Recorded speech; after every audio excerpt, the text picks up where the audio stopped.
हमारे पास एक बाइनोमियल एक्सप्रेशन है x plus a raise to power n और इनकी ऑड टर्म्स का सम p गिवन है और इवन टर्म्स का सम q गिवन है।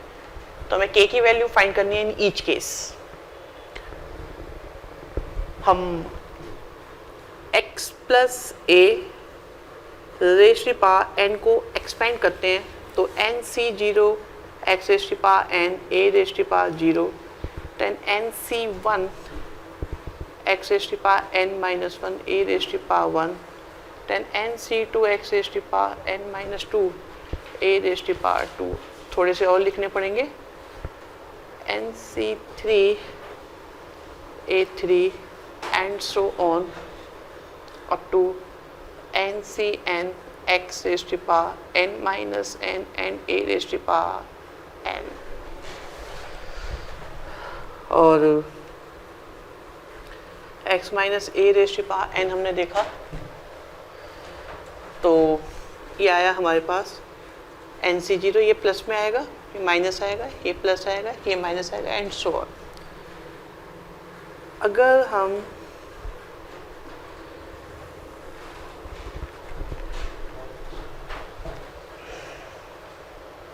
इनको प्लस करें तो हमारे पास आता है x plus a raise to power n प्लस x minus a raise to power n।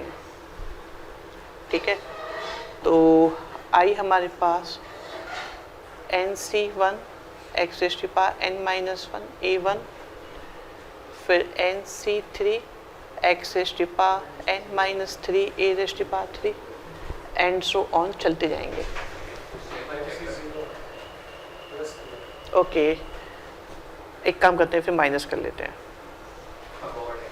ठीक है, अब हमारे पास ये सारी टर्म्स आ गई और अगर प्लस करते तो आ जाता हमारे पास x plus a raise to power n और x minus a raise to power n और ये आ जाता हमारे पास nc0 x raise to power n माइनस 0 a रेज़ टू पावर 0 फिर nc2 x raise to power n माइनस 2 a raise to power 2 and so on. देखो ये जो है ये आपके पास 2p है और टर्म्स का सम p। ठीक है, और ये हमारे पास 2q है क्योंकि 2 ये है, p ये है, 2u है, ये है और q आ गया है। अब हमें क्या चाहिए, p square minus q square. तो अब देखिए p square minus q square का मतलब हो गया p plus q and p minus q। अब अगर मैं इन दोनों को प्लस करूं तो पहली बात तो इस 2 को मुझे अपॉन में लाना पड़ेगा। ठीक है, तो ये 1/2 यहाँ आ जाएगा। फिर मैं अगर इन दोनों को प्लस करूंगा तो ये दोनों कैंसिल हो जाएंगे। ठीक है ना, तो बचेगा क्या हमारे पास 1/2 x plus a raise to power n और ये भी कितनी बार 2 टाइम्स। ठीक है, चेक कर लें एक बार, इन दोनों को प्लस किया, ठीक है, तो ये आ जाएगा। और अगर इन दोनों को माइनस करूं तो ये माइनस हो जाएगा ऐसे, या इसमें से इसे माइनस कर लें, जगह थोड़ी कम पड़ी, उधर लिख लें, एक काम करें। तो देखो आपके पास p की वैल्यू आ रही है 1/2 के साथ x plus a raise to power n और p निकाल रहे हैं हम, तो ये आया x minus a raise to power n। q हमारे पास आया 1/2 के साथ x plus a raise to power n और x minus a raise to power n। अगर इनको प्लस किया जाए तो हमें मिलेगा p प्लस q, जो 1/2 आएगा ये कैंसिल होंगे और twice of x plus a raise to power n आएगा, ये कैंसिल हो जाएगा। तो आया आपके पास x plus a raise to power n। ठीक है, अब अगर इसमें से इसे मैं माइनस करूं, ठीक है, तो ये प्लस है, ये माइनस, ये माइनस, तो ये कैंसिल होंगे। ठीक है, तो हमारे पास आ जाएगा ये माइनस में x minus a raise to power n। ठीक है, क्योंकि हाफ भी कैंसिल हो जाएगा दोबारा से। ये यहाँ पर हमारे पास है p माइनस क्यू आएगा, ये हमारे पास ऐसे ये वाला। ठीक है, जगह थोड़ी कम पड़ रही है, अगर कहो तो मैं दोबारा से लिख देता हूँ उससे साइड वाले को। चलो परेशान मत हो।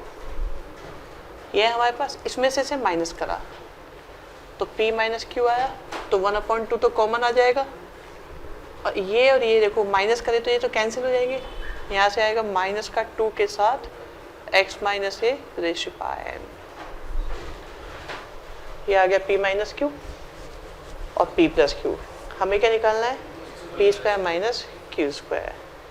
तो आप देखो पहले तो इसकी वैल्यू निकाल दी हमने, x plus a raise to power n, और दूसरा हमारे पास क्या रहा है माइनस में x minus a raise to power n।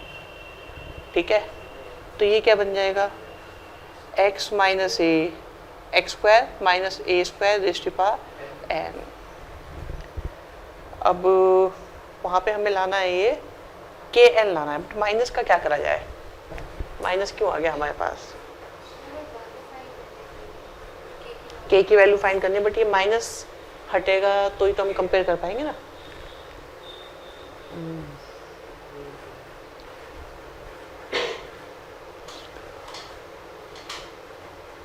Plus करा तो ठीक है, माइनस करा तो भी ठीक है। ऑड टर्म्स, अच्छा एक हमसे, हाँ नहीं एक मिस्टेक है इसके अंदर। देखो ये जो हमारे पास में है ये C1 C3 है, ये R की वैल्यू ऑड है, टर्म ही आपकी इवन है। जब R 1 होता है तो टर्म कौन सी आती है, सेकंड, तो ये टर्म इवन मानी जाएगी। तो ये तो आपका माना जाएगा 2Q और ये माना जाएगा 2P। ठीक है, तो ये हो जाएगा आपका Q और ये हो जाएगा आपका P। ठीक है, तो हमने जो ये निकाला है, ये क्या निकाला है हमने, ये हमने निकाला है Q माइनस P। तो इसलिए P माइनस Q क्या हो जाएगा, P माइनस Q हो जाएगा x minus a raise to power n, और P प्लस Q हो जाएगा आपके पास x plus a raise to power n। अब इन दोनों की मल्टीप्लाई करी तो p square minus q square आपके पास में हो जाएगा x square minus a square raise to power n। इसे लिख सकते हैं n इंटू 1। तो कंपेयर करा तो k की वैल्यू कितनी आ गई, k की वैल्यू आ गई 1। अब नेक्स्ट में निपटा देते हैं 4pq। 4pq के लिए देखो होगा क्या, नहीं देखो p प्लस क्यू का होल स्क्वायर और p माइनस क्यू का होल स्क्वायर, अगर प्लस करते हो तो आता है twice p square and q square, लेकिन अगर माइनस करते हो तो आता है आपके पास में 4pq। तो p प्लस क्यू क्या है हमारे पास में, x plus a raise to power n से आ गया इतना, और ये हो गया x minus a raise to power 2n। तो अब कंपेयर करें अगर, तो आप देखो k की वैल्यू कितनी आ रही है, k की वैल्यू आ गई 2।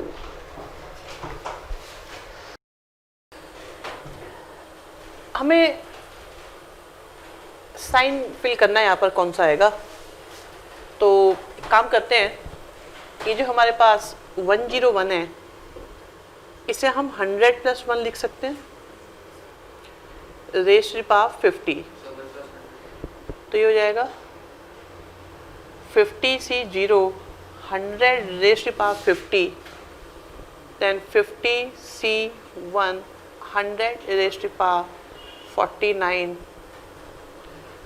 then 50C2 100 raised to power 48 and 50C3 100 raised to power 47 and so on। और जो 99 है इसको भी हम लिख सकते हैं 100 minus 1 raise to power 50, same आएगा minus plus minus and so on. अगर इनको मैं प्लस करूं कि माइनस करूं? माइनस करो, क्योंकि आप देख रहे हो ना, मुझे अगर ये इनका कॉम्बिनेशन चाहिए तो माइनस की फॉर्म में चाहिए। तो हमने क्या करा, इन्हें सब्ट्रैक्ट करा, तो ये माइनस, ये प्लस, ये माइनस, ये प्लस। तो ये आता है 101 raise to power 50, 99 raise to power 50 is equal to twice of 50C0 100 raise to power 50, then 50C, ये तो कैंसिल हो गए, ठीक है, 49 आएगा और यहाँ 1 आएगा, ठीक है, 50C1, फिर आएगा 50C3 100 raise to power 47 and so on, right. अब देखो ये 50 आ रहा है और 2 की मल्टीप्लाई हुई तो ये कितना हो गया 100, ये 50 हो गया, 50C1 50 होता है और 2 की मल्टीप्लाई हुई 100 हुआ, और इनटू में क्या है 100 रेज़ टू पावर 49, फिर 2 की मल्टीप्लाई हुई, और बहुत सारी कैसी टर्म्स हैं, पॉजिटिव टर्म्स हैं। ये आपके पास 101 raise to power 50, 99 raise to power 50, ये हो गया 100 raise to power 50 plus positive terms, ठीक है, 101 raise to power 50, 99 raise to power 50। अब आप देखो अगर मैं इधर से ये हटा दूं तो ये साइड तो कम हो गई, तो ये साइड क्या हो जाएगी, ग्रेटर हो जाएगी, सही है ना। तो आपके पास हो गया 101 raise to power 50, 99 raise to power 50 is greater than 100 raise to power 50। तो इसे दूसरी साइड ले जाते हैं, तो आ जाता है 101 raise to power 50 is greater than 100 raise to power 50 plus 99 raise to power 50। तो आपके पास साइन आ गया बी।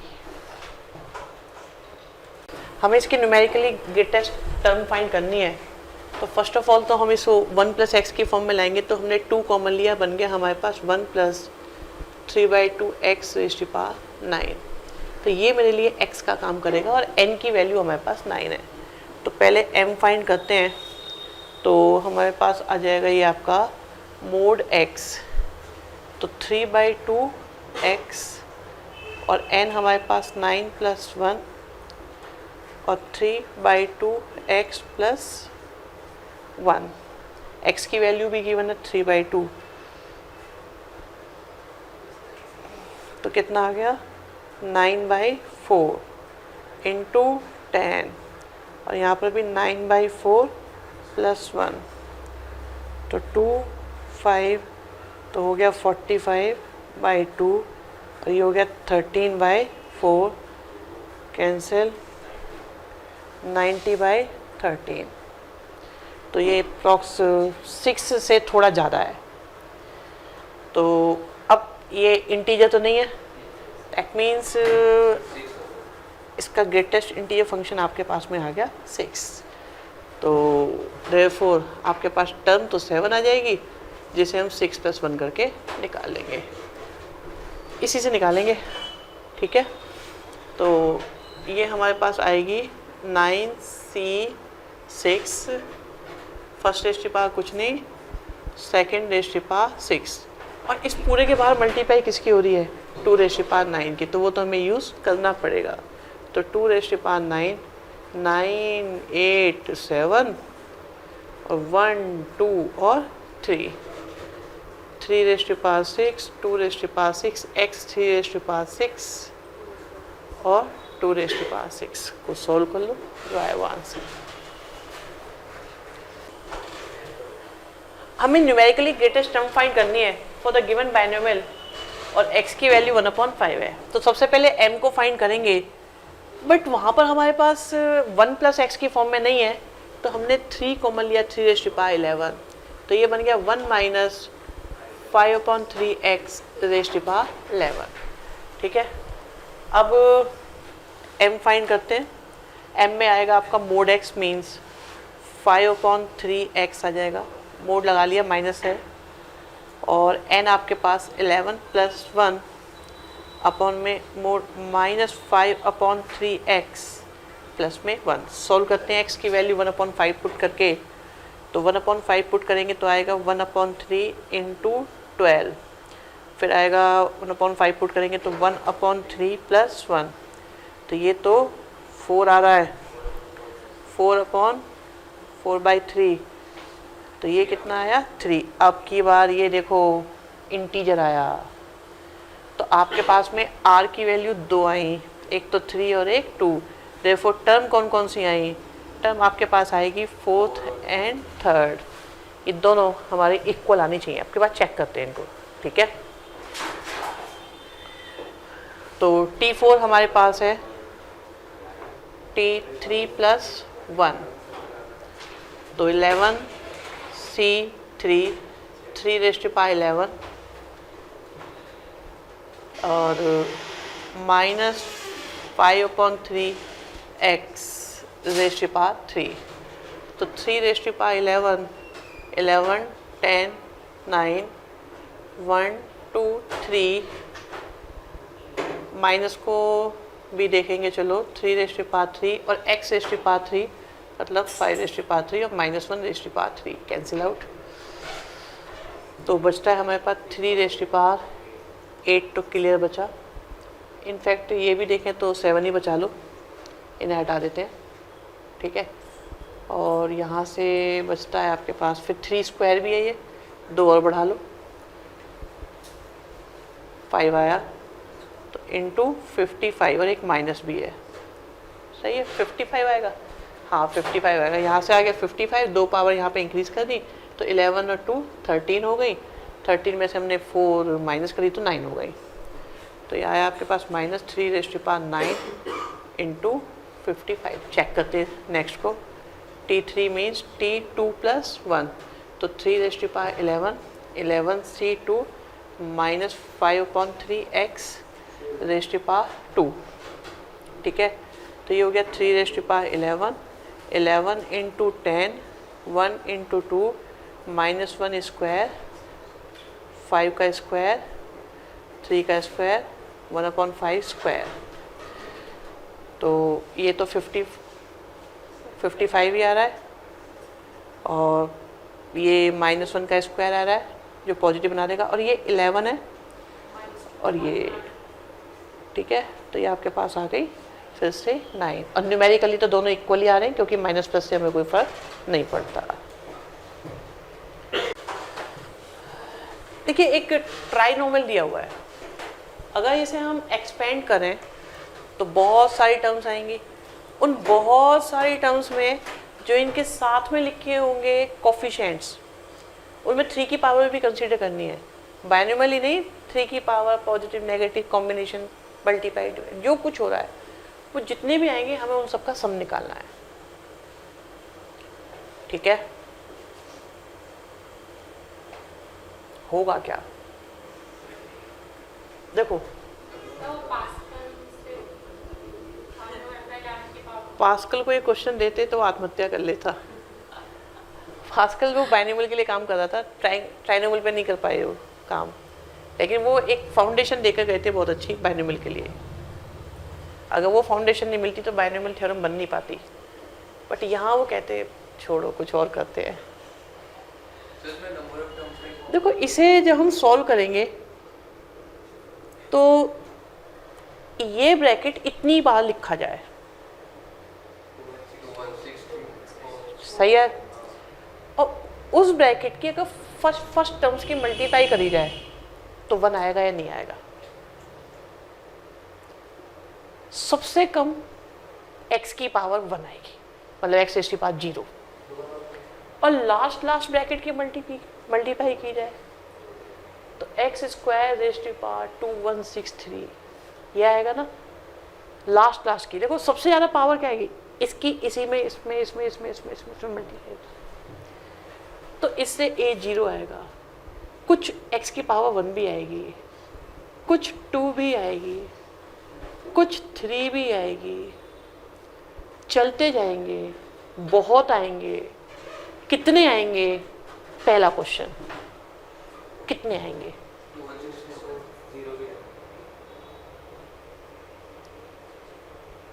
देखो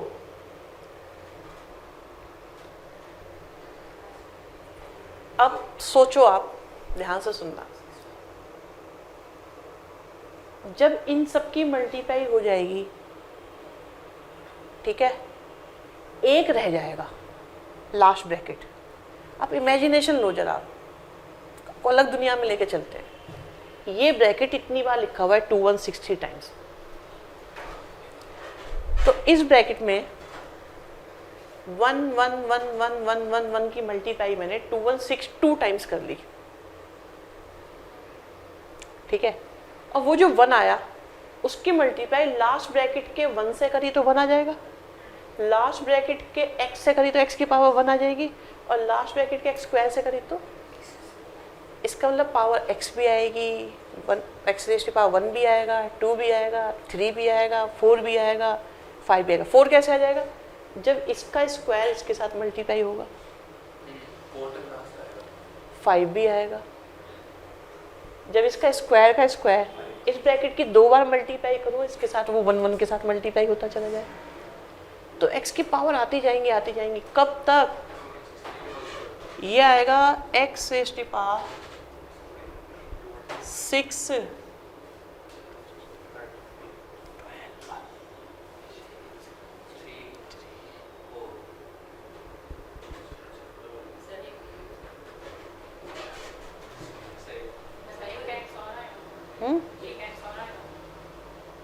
देखो, इसकी मल्टीप्लाई इसी में होती जा रही है, इसी में होती जा रही है, इसी में होती जा रही है।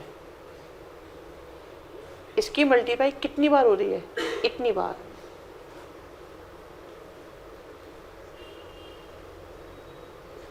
कितनी बार? 2160 टाइम्स। तो ये आ जाएगा, सिंपल मैथमेटिक्स यूज करते हैं। तो अब x की पावर कितनी आएगी?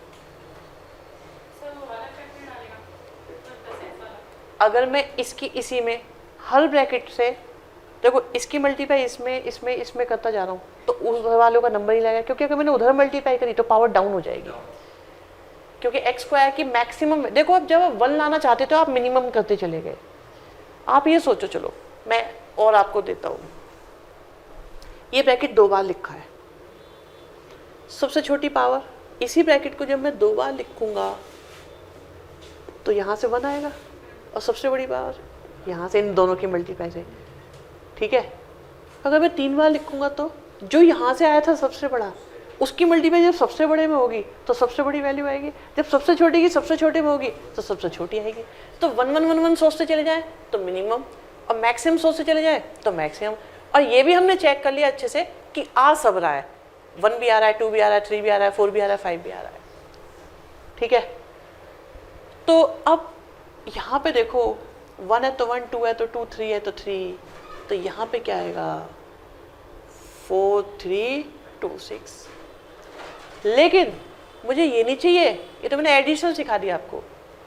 मुझे चाहिए A0 plus A1 plus A2 plus A3 से लेकर 4 3 2 6, सम ऑफ कोफिशिएंट्स चाहिए मुझे। x नहीं चाहिए, दोनों साइड x की जगह 1 लिख दो। तो ये आया कि नहीं आया? जब राइट साइड में आपने x की जगह 1 लिखा तो ये आया, तो इसका मतलब लेफ्ट साइड में भी क्या लिखोगे x की जगह? 1। ये तो -1 की पावर आई 2160, तो कितना आएगा? यही आंसर है इसका। सोचो, सिंपल सी बात है, आपको यहाँ से यहाँ आना है, तो आप x की जगह क्या पुट करोगे? अगर मैं 1 पुट कर देता हूँ तो मेरे को ये मिल रहा है, नहीं मिल रहा? अगर मैं राइट साइड में x की जगह 1 पुट कर रहा हूँ तो मुझे लेफ्ट साइड में तो x की जगह 1 पुट करना पड़ेगा। Find the sum of coefficients in the expansion of 5p - 4q raise to power n। तो 5p - 4q raise to power n से हम ये कह सकते हैं A0 p raise to power n आया होगा, फिर A1 p raise to power n - 1 q raise to power 1 आया होगा, ठीक है। फिर A2 p raise to power n - 2 n q raise to power 2 आया होगा। इन last an p raise to power 0 n q raise to power n आया होगा। सही है, नंबर ऑफ टर्म्स n + 1 आ गई अब की बार। आपको क्या चाहिए? आपको चाहिए A0, A1, A2, बट ये 5p आएगा ना, ऐसे, ये ऐसे चलेगा ना 5p, ठीक है, एंड 4q, ऐसे ऐसे से जाएगा, ठीक है, 5p and minus 4q and so on.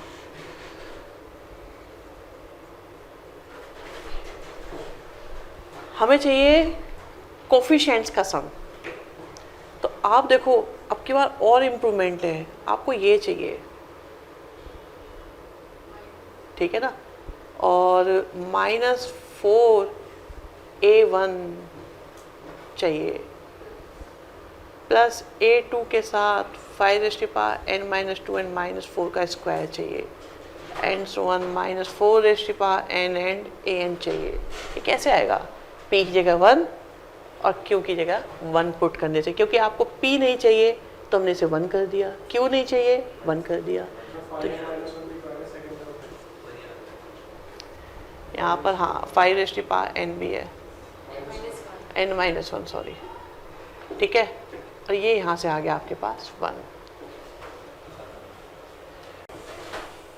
ये सम ऑफ कोफिशिएंट्स जो है ट्राइनोमियल है, 35 power is equal to sum of coefficient, दोनों के सम ऑफ कोफिशिएंट्स का सम इक्वल है, तो अल्फा निकालो। तो आप देखो इसका सम ऑफ कोफिशिएंट कैसे आएगा, alpha x square minus 2x। अगर हम इसे डिटेल में करना चाहें तो आप देखो ये आएगा आपके पास A0, A1x, A2 x square और लास्ट में आएगा A, इसे अभी होल्ड पर रखते हैं 70, ठीक है, तो ये यहाँ पर 70 आ जाएगा।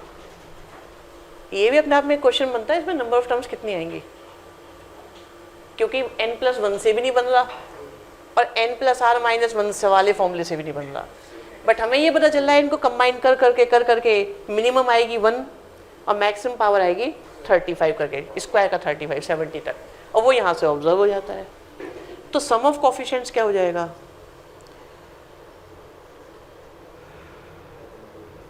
1 पुट करा तो alpha -2 + 1 raised to power 35 is A0, A1, A2 से लेकर A70 तक। अब दूसरे की बारी आती है, x minus alpha y raised to power 35। तो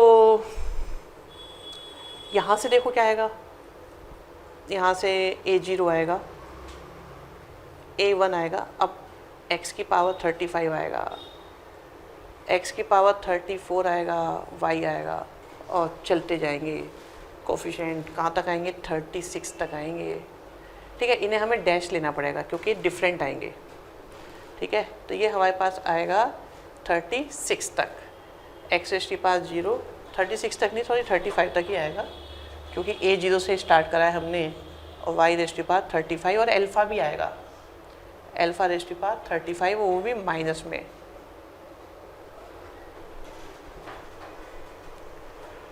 अब दोनों साइड x की जगह 1 और y की जगह 1 दोनों तरफ पुट किया, तो यहाँ से आ जाएगा मेरे पास जो कुछ भी आ रहा है वो होगा सम ऑफ कोफिशिएंट्स।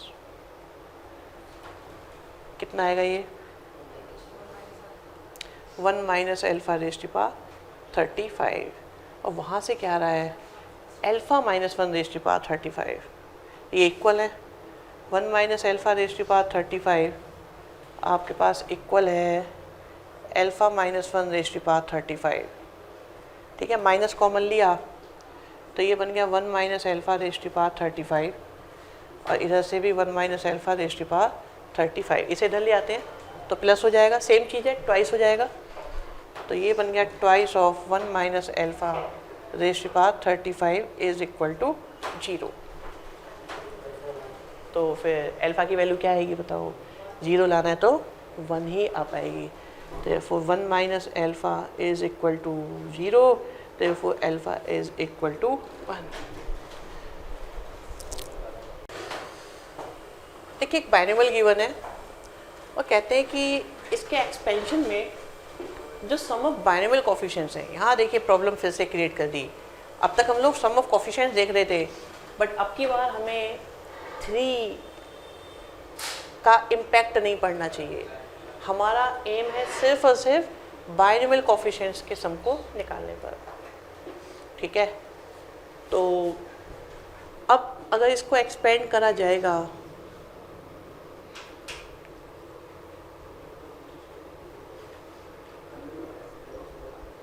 तो ये हमारे पास आएगा NC0 3 raise to power minus x/4 raise to power n और 3 raise to power 5x/4 raise to power 0। फिर आएगा NC1 3 raise to power minus x/4 raise to power n-1 3 raise to power 5x/4 raise to power 1। Then NC2 3 raise to power minus x/4 raise to power n-2 3 raise to power 5x/4 raise to power 2 and so on up to NCn 3 raise to power minus x/4 raise to power 0 3 raise to power 5x/4 raise to power n। आपको सिर्फ binomial coefficients चाहिए, इसका मतलब आपको ये भी नहीं चाहिए, ये भी नहीं चाहिए, तो हम इन दोनों की जगह ही 1 पुट कर देते हैं। ठीक है, अगर हम दोनों की जगह ही 1 पुट कर देते हैं मीन्स हम ये कह रहे हैं 3 raise to power minus x/4 is equal to 3 raise to power 5x/4 is equal to 1। तो 1 + 1 क्या आ गया, 2 रेज़ टू पावर n, और उन्होंने दिया हुआ है ये 64 है। फिर ये बचेगा, ये 1 1 है तो बचा क्या NC0, फिर बचा NC1, फिर बचेगा NC2, इन लास्ट NCn, और ये हो गया 2 raise to power 6 C0 C1 C2 से लेकर Cn तक। तो n आपके पास में आ गया 6।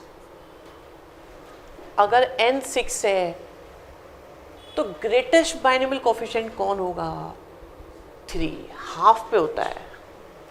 ग्रेटेस्ट बाइनोमियल कोफिशिएंट हाफ पे होता है, अगर ऑड हो तो हाफ के लेफ्ट राइट दोनों होता है। तो अब ये कहते हैं term with the greatest binomial coefficient. अब देखो इसके साथ ये कौन सी टर्म होगी, T4 होगी है। ठीक है, term with the greatest binomial coefficient exceeds the third term by n-1। ठीक है, अब फोर्थ टर्म की बात करते हैं तो क्या आएगा आपके पास में, ये 6C3 first raise to power 6 - 3 second raise to power 3 is equal to 6C2 first raise to power 6 - 2 second raise to power 2, और n6 है तो ये आ गया आपके पास 5। ठीक है यहाँ तक। अभी हमें x फाइंड करना है। ओके, तो सॉल्व करते हैं इसको। तो ये बन जाता है आपके पास 6 5 4 1 2 3।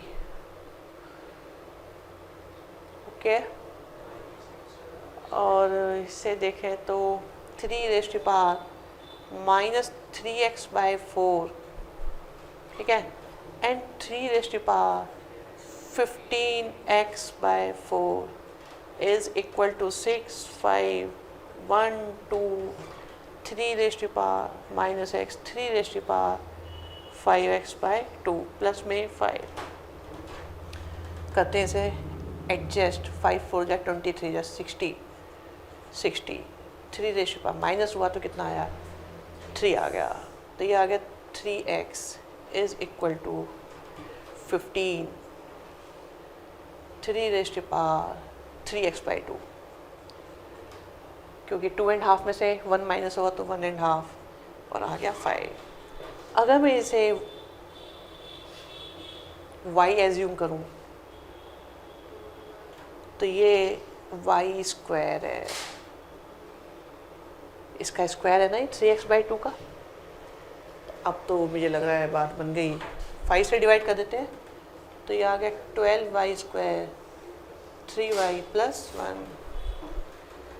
तो 12y² - 3y - 1, तो यहाँ से आता है कुछ सॉल्व होके 5 से करेंगे तो सही है ना डिवाइड वगैरह।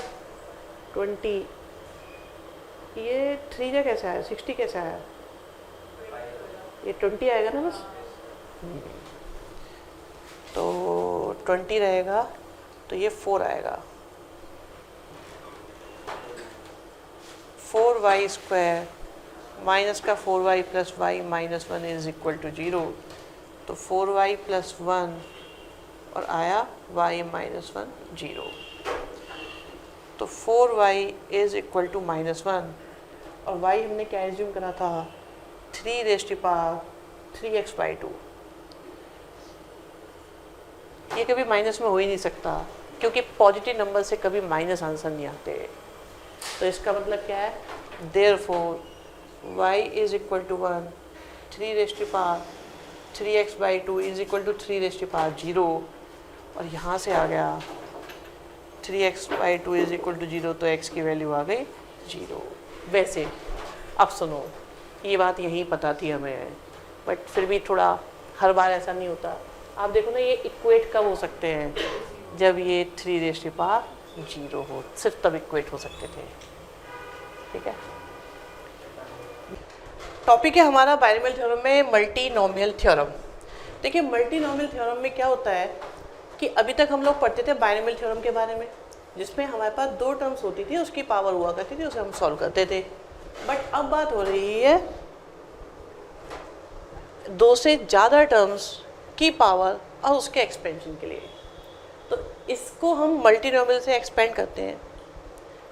इसमें क्या है, देखिए टर्म्स तो आएंगी, बहुत सारी आएंगी, टर्म्स के बीच में पॉजिटिव साइन भी आएगा, तो उसके लिए हमने क्या करा, सिग्मा लगा दिया। ठीक है, अब क्या करते हैं कि ये जो फर्स्ट टर्म है इसकी कोई पावर आएगी, लेट इट बी n1। अब 0 भी हो सकती है, 1 भी हो सकती है, 2 भी हो सकती है, 3 भी हो सकती है, कुछ भी हो सकती है।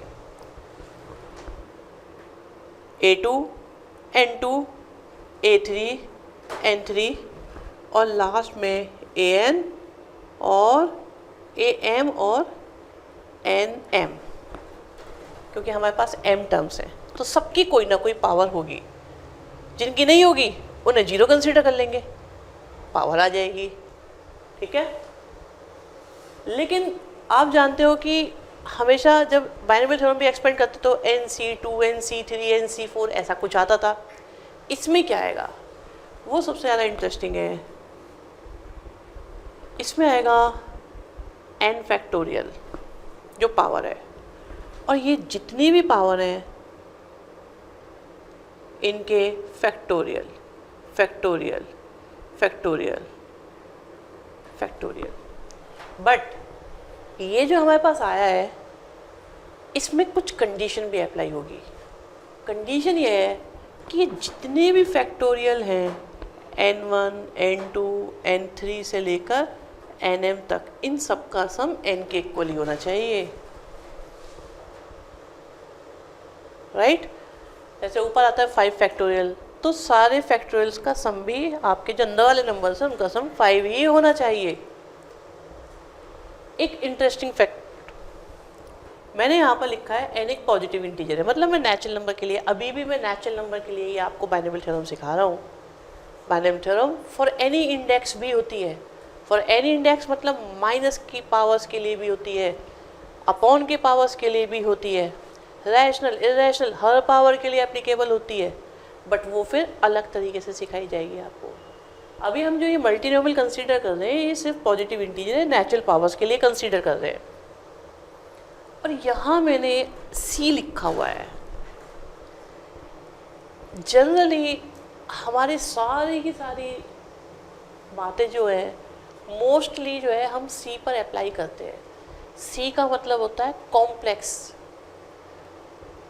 आपको ये बात तो पता ही है कि दुनिया में अगर ये होते हैं कॉम्प्लेक्स नंबर तो इतने से होते हैं कहीं पे रियल नंबर्स।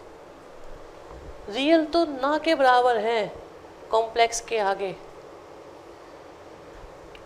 एग्जैक्टली अगर सोचें तो एक्सिस पर कितने पॉइंट्स, ये तो होते हैं आपके रियल, सिर्फ इस एक्सिस पर, ये तो सारे रियल, ये सारे प्योर इमेजिनरी, और ये सारे कॉम्प्लेक्स फॉर्म में। आप सोचो कितने हैं, स्पेस पूरा कॉम्प्लेक्स है और सिर्फ एक एक्स एक्सिस के पॉइंट्स हमारे रियल है। तो ये कॉम्प्लेक्स नंबर का डिस्कशन है। तो मल्टीनोमियल थ्योरम का आपको आइडिया लगा कैसे एक्सपेंड करना है। अब आपको चाहिए कोई पर्टिकुलर टर्म, जैसे कि भाई मुझे तो कुछ ऐसा है a² मिल जाए, b³ मिल जाए, c4 मिल जाए। जैसा कि उसमें आप देखते थे x³ का कोफिशिएंट क्या होगा, इंडिपेंडेंट टर्म का कोफिशिएंट क्या होगा, ऐसे क्वेश्चंस थे। ऐसे यहाँ पर कि भाई x³ हो, x5 हो, इस तरह का। तो इससे क्या होगा, यहाँ का सिग्मा हटा दो बस, तो आ जाएगी आपकी वो टर्म जो आपको चाहिए। साथ में a1 n1, a2 n2, a3 n3 और am nm। सही में आ गया। यहाँ से कंडीशन वही अप्लाई होगी कि इन सब का सम होना चाहिए n के इक्वल। फर्स्ट क्वेश्चन में कहते हैं कि कोफिशिएंट फाइंड करो a³ a4 b³ c² and d का।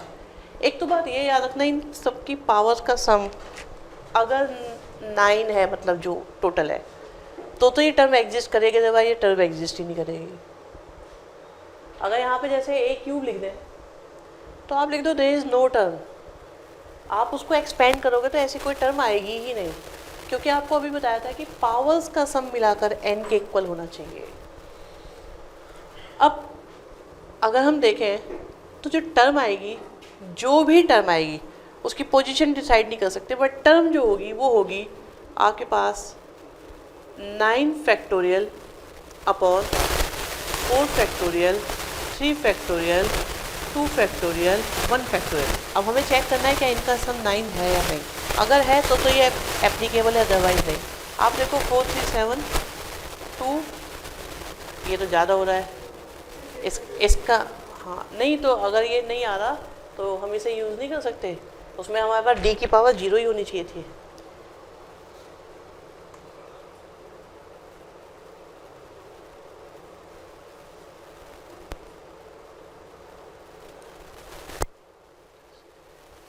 गलत है। देखो इसमें क्या है, हमारे पास ये जो चारों आते हैं, इन चारों का सम मिला के n के इक्वल होना ही चाहिए। तो इस वक्त तो हम यही बोलेंगे कि there is no term.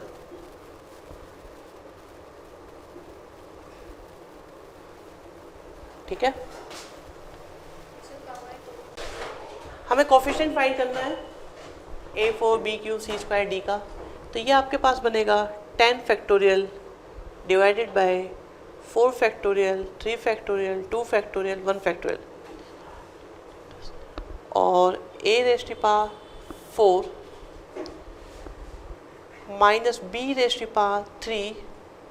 c⁴ और माइनस d⁴1। अब देखो एक पावर 1 यहाँ से आई, 3 यहाँ से आई, तो मिलकर पॉजिटिव ही हो गई। तो हमारे पास आ जाएगा कोफिशिएंट क्या आ जाएगा, कोफिशिएंट हमारे पास आ जाएगा जस्ट ये।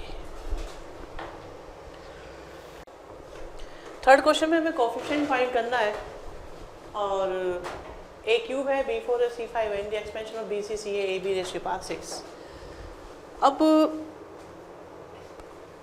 अब हम देखें इसको, तो जो टर्म होगी वो हो जाएगी 6 फैक्टोरियल डिवाइडेड बाय, अब ये जो bc है सपोज इसकी पावर x है, ca⁴y है और ab⁴z है।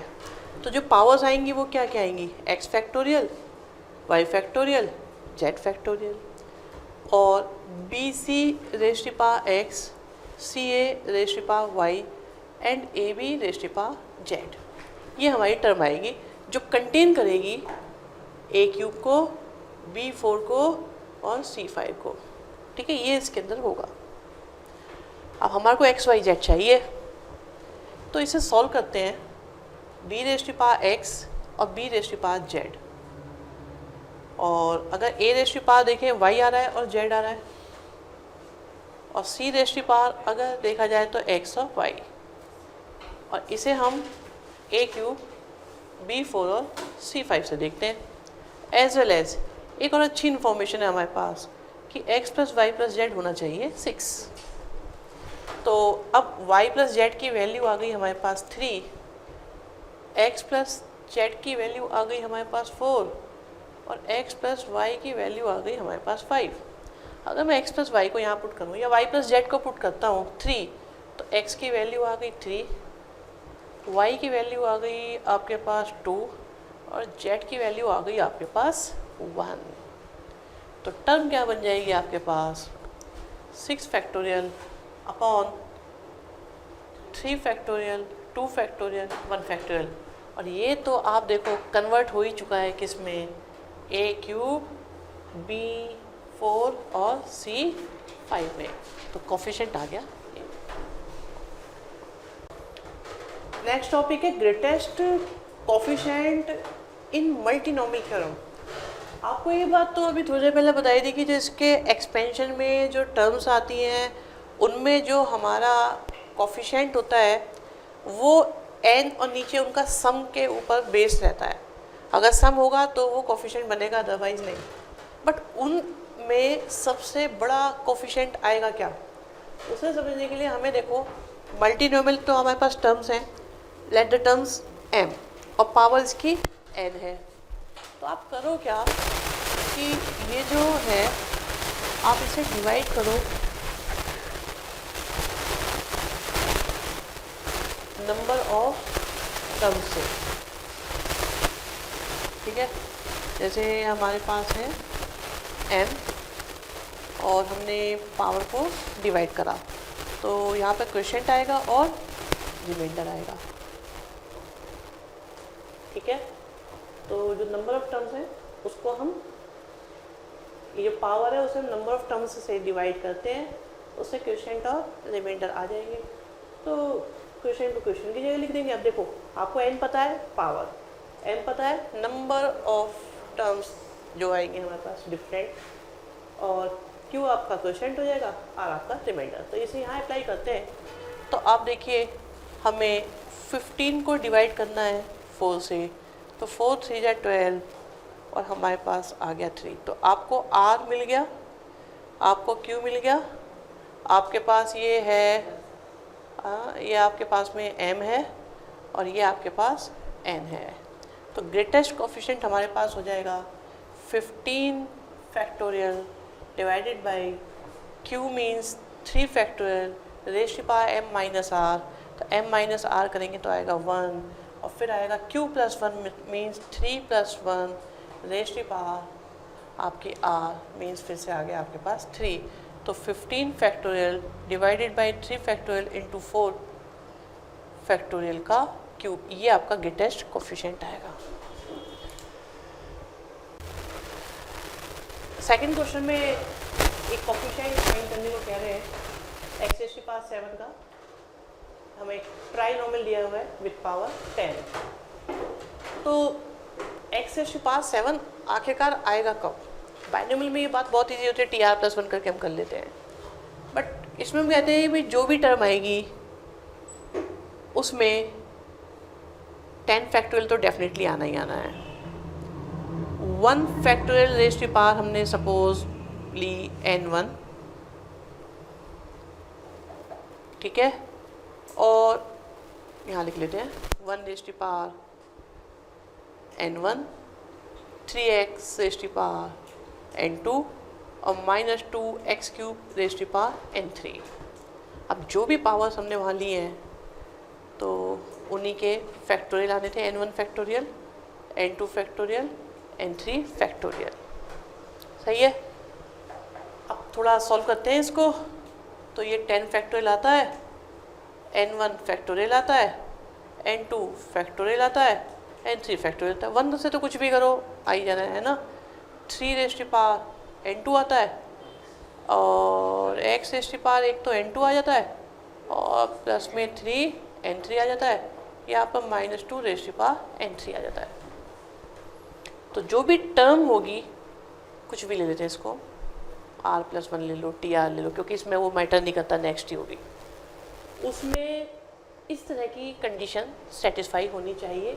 साथ में एक बात और बोलेंगे कि n1 plus n2 plus n3 आपका कितना होना चाहिए, 10 होना चाहिए, और n2 प्लस 3n3 कितना होना चाहिए, 7 होना चाहिए, क्योंकि x के पास 7 चाहिए आपको, यहाँ आपको 7 चाहिए, इन तीनों का सम आपको 10 चाहिए, नेगेटिव कोई चाहिए नहीं, तो नॉन नेगेटिव इंटीजर हमें चाहिए, 0 चलेगा। ओके यहाँ तक। अब आपके पास वेरिएबल तो है 3 और इक्वेशंस हैं 2, तो इन्हें सॉल्व करना है हमें, ठीक है। अब आप देखो कि अगर मैं n2 की जगह 1 लिख दूं, n3 मुझे मिल जाएगा। अगर मैं n2 की जगह 2 लिख दूं तो मुझे n3 नहीं मिल पाएगा, क्योंकि n3 के साथ भी रूल क्या है, n3 को यहाँ पर भी आना है, और यहाँ आपका फ्रैक्शन तो चलेगा नहीं, यहाँ 0 1 2 3 चलेंगे होल नंबर। तो करो क्या, आप इसके बेस पे ऐसे डिसाइड मत करो, आप इसके बेस पे ऐसे डिसाइड करो, क्योंकि ये कोई कंडीशन नहीं दे रहा। तो n3 क्या क्या हो सकता है, हम एक काम करते हैं, ऐसे में हम लोग कंडीशंस सोचते हैं, n3 0 हो सकता है या नहीं, चेक करते हैं। हो सकता है, अगर n3 0 हुआ तो n2 7 हो जाएगा, अगर n2 7 हुआ तो आपका n1 3 हो जाएगा, तीनों का सम 10 हो जाएगा, बात बन गई। इसका मतलब हम यहाँ पे ये पुट कर सकते हैं, तो टर्म हमें मिल जाएगी। बट ये सिर्फ अकेला रास्ता नहीं है, सपोज n3 की जगह मैंने 1 लिखा तो ये 3 हो जाएगा, 3 उधर के जाके 4 बचेगा, तो n2 आपका 4 हो गया, 4 1 5, ये आपका 5 हो जाएगा। और अगर मैंने n3 की जगह 2 ले लिया तो 3 2 6 हो जाएगा, तो जाके -1 और ये आपका 1 बचेगा, ये आपका फिर से कितना हो जाएगा, ये आपका 7 हो जाएगा। अब n3 की जगह मैं 3 सोचूं तो ये नहीं हो सकता, क्योंकि n3 की जगह जब मैंने 3 ले लिया तो n2 नेगेटिव हो जाएगा, और नेगेटिव के फैक्टोरियल डिफाइन होते नहीं। इससे ये पता चलता है कि ऐसी 3 टर्म्स पॉसिबल है, x7 वाली 3 टर्म्स पॉसिबल होंगी। ऐसा क्यों हो रहा है भाई, अगर इसका देखो, इसकी पावर 0 हुई तो यहाँ से पावर 7 आ सकती है, इसकी पावर 1 हुई तो यहाँ से पावर उसके अकॉर्डिंग एडजस्ट हो जाएगी। तो ऐसे से करके 3 टर्म्स पॉसिबल है, क्योंकि कॉम्बिनेशन x की पावर को बनाने वाला है। तो हमारे पास जो कोफिशिएंट आएंगे, पहला आएगा 10 factorial divided by 3 factorial, 7 factorial, 0 factorial, 3 raise to power 7। ये भी तो कोफिशिएंट में आएगा, क्योंकि ये तो x7 है, और -2 रेज़ टू पावर 0, और ये हो गया x रेज़ टू पावर 7। सही है, ये तो फिक्स है, 7 ही है हमारे पास। फिर नेक्स्ट टर्म क्या आएगी, 10 factorial divided by 5 4 and 1, 5 factorial, 4 factorial, 1 factorial, 3 raise to power 7। So हमारे पास आया 3 raise to power 5 and -2 raise to power 4। ठीक है, राइट। एक टर्म और आएगी 712, ए प्लस कर लेते हैं, 10 फैक्टोरियल, 7 फैक्टोरियल और 1 फैक्टोरियल, 2 फैक्टोरियल और 3 5, यहाँ पर आया 3 रेज़ टू पावर हमारे पास 7 एंड -2 रेज़ टू पावर 1। तो ये आ गया आपका सम ऑफ कोफिशिएंट्स। फिफ्थ क्वेश्चन में हमें रिमाइंडर फाइंड करना है। आप ये सोचो 7 रेज़ टू पावर 103 बहुत बड़ा नंबर आएगा, उस नंबर को अगर हम 25 से डिवाइड करेंगे तो रिमाइंडर क्या आएगा। ठीक है, तो स्टार्ट करते हैं।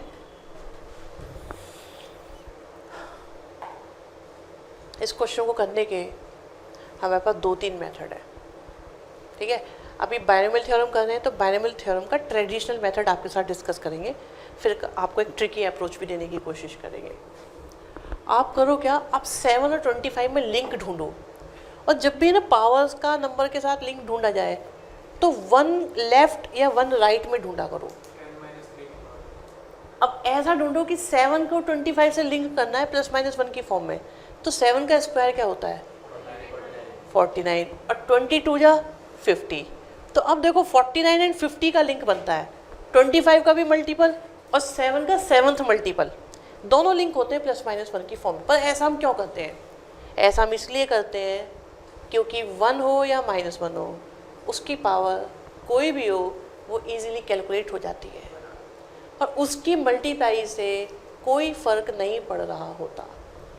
देखो मैं आपको बताता हूँ, दिस इज 7⁻103, इसे मैंने लिखा 7 × 7⁻102, ये बन गया 7 × 49⁻51, ठीक है।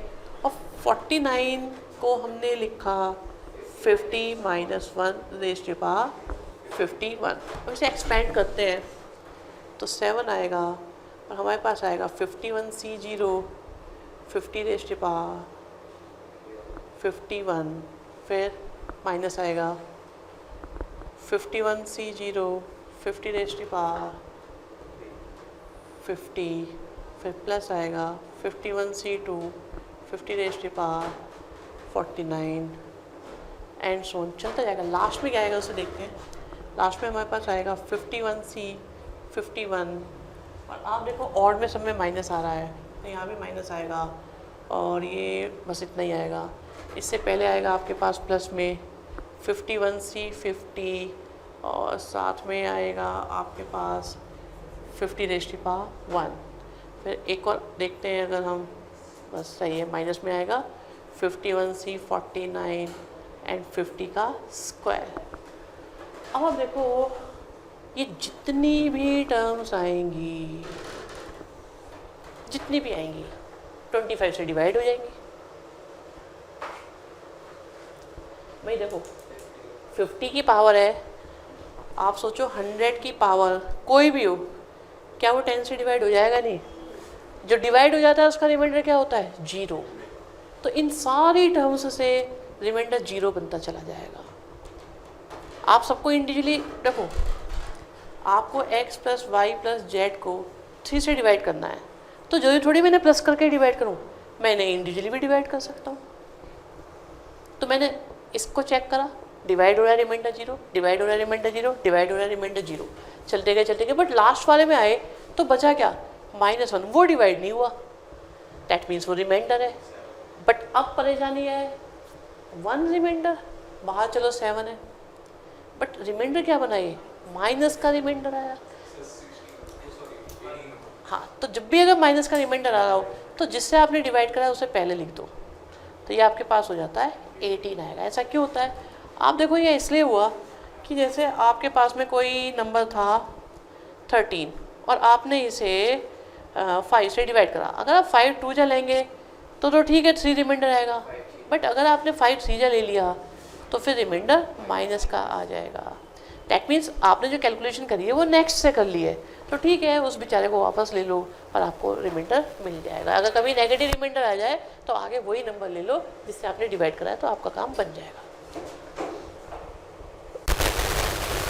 देखिए, हमें लास्ट डिजिट फाइंड करना है, फिर last 2 digit and last 3 digit. इस क्वेश्चन को हम एक एडिशनल इंफॉर्मेशन और दे देता हूँ मैं इसके बारे में, कि अगर आप किसी नंबर को 10 से डिवाइड करो तो आपको हमेशा यूनिट प्लेस मिल जाता है। 10 से डिवाइड करने पे जो रिमाइंडर आता है वो यूनिट प्लेस होता है। 21 को 10 से डिवाइड करा, क्या बचा रिमाइंडर? यूनिट प्लेस मिल गया।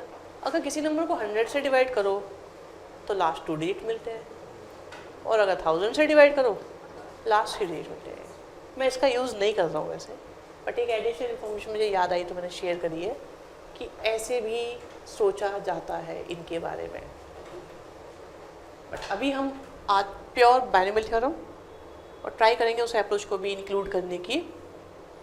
तो जैसा कि बच्चों ने बताया कि 17 थ्रीजा आपका हो जाता है 51,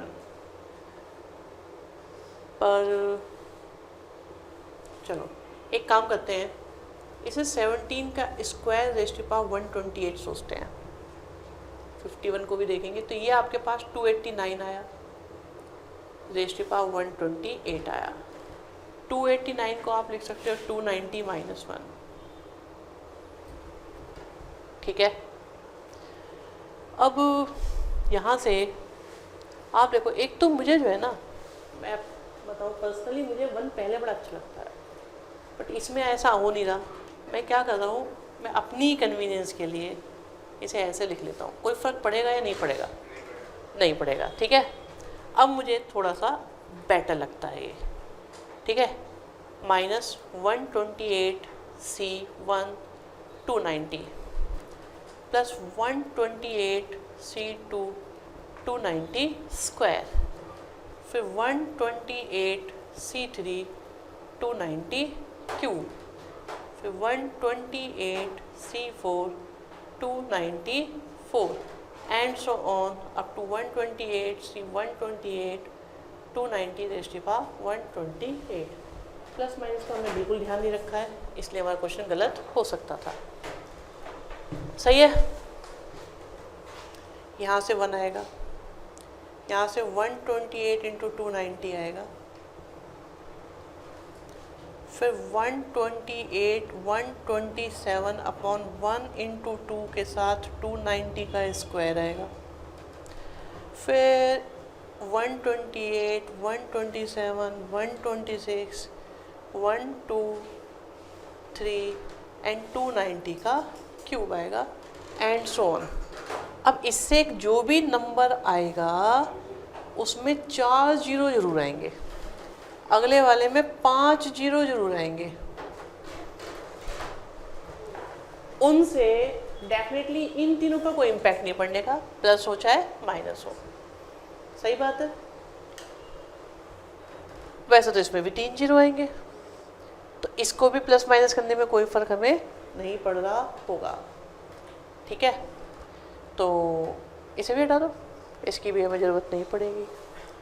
अब यहाँ से आपका जो नंबर आता है उसे देख के आप बता सकते हो 3 2 एंड लास्ट डिजिट क्या आएगा।